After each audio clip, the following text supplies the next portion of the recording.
Assalamualaikum Uhti. Alhamdulillahirrabbilalamin atas segala nikmat yang udah Allah berikan. Salawat dan salam kita aturkan kepada junjungan besar Nabi Muhammad Sallallahu Alaihi Wasallam. Allahumma sholli ala Sayyidina Muhammad wa ala ali Sayyidina Muhammad. Bagaimana kabarmu? Apakah kamu udah sholat? Perasaanmu hari ini gimana? Apakah kamu sedang bingung? Uang di dompetmu tinggal beberapa lembar 10 ribuan. Atau justru nggak ada sama sekali.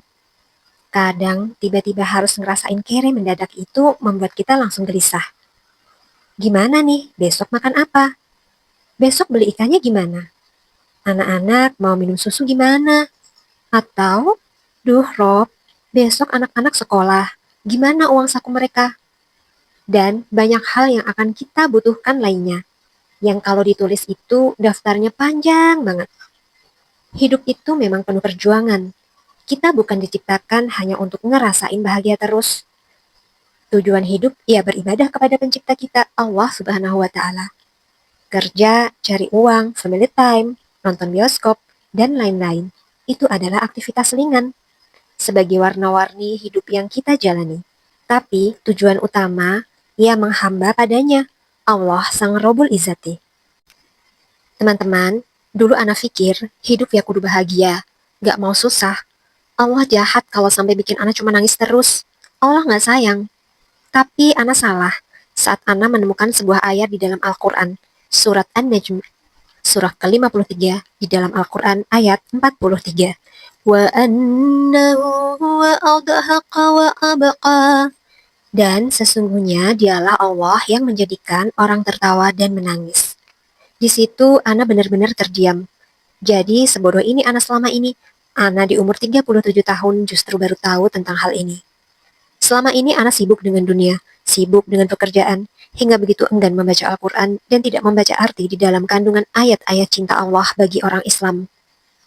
Tawa dan tangis, Ana dalam hidup nyatanya adalah bagian takdir Ana. Begitupun kamu, wahai ukti, semua adalah kehendak Allah. Segala kesedihan dan kebahagiaan kita ternyata Allah telah terangkan sejelas siang dan malam di dalam Al-Quran. Sedangkan tentang rezeki, Ana selama ini nyatanya masih ragu akan kuasanya.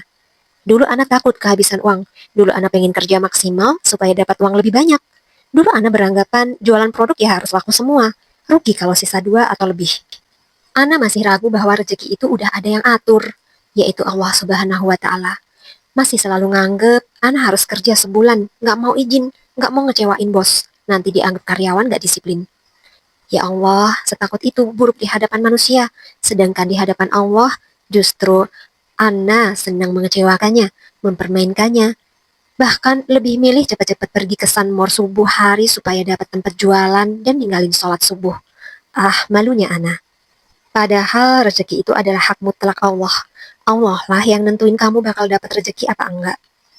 Seperti contoh, kamu mau kerja dari pagi sampai malam. Hasilnya belum tentu lebih banyak dengan orang yang cuma kerja dari sore sampai malam, cuma jualan pecel lele.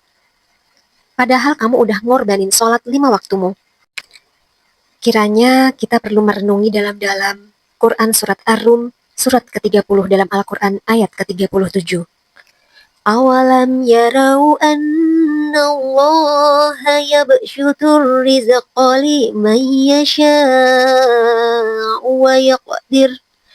Inna fi dzalika laayatin liqaumin yu'minun. Dan tidaklah mereka memperhatikan bahwa Allah yang melapangkan rezeki bagi siapa yang Dia kehendaki, dan Dia pula yang membatasi bagi siapa yang Dia kehendaki. Sungguh pada yang demikian itu benar-benar terdapat tanda-tanda kebesaran Allah bagi kaum yang beriman. Masya Allah. Uhti, masihkah ada keraguan di hatimu tentang takut gak dapat rezeki, gak bisa makan, gak bisa minum, dan sebagainya? Ikhtiar mencari nafkah itu tetap harus untuk bisa melangsungkan hidup sehari-hari. Asalkan jangan sampai kita melalaikan kewajiban-kewajiban kita sebagai muslim. Harus kita tanamkan kuat-kuat keyakinan bahwa hakikatnya rezeki itu di tangan Allah Subhanahu wa Ta'ala. Buang jauh-jauh ragu di hati, mulailah benahi hati kita, teruslah berprasangka baik kepadanya, sebab Allah mengikuti prasangka hambanya. Sampai di sini dulu cerita Ana. Kita lanjut lagi di kesempatan yang lain. Bila kamu ngerasa video ini bermanfaat, jangan sungkan untuk like, subscribe, dan share. Bilau taufiq wal hidayah. Wassalamualaikum warahmatullahi wabarakatuh.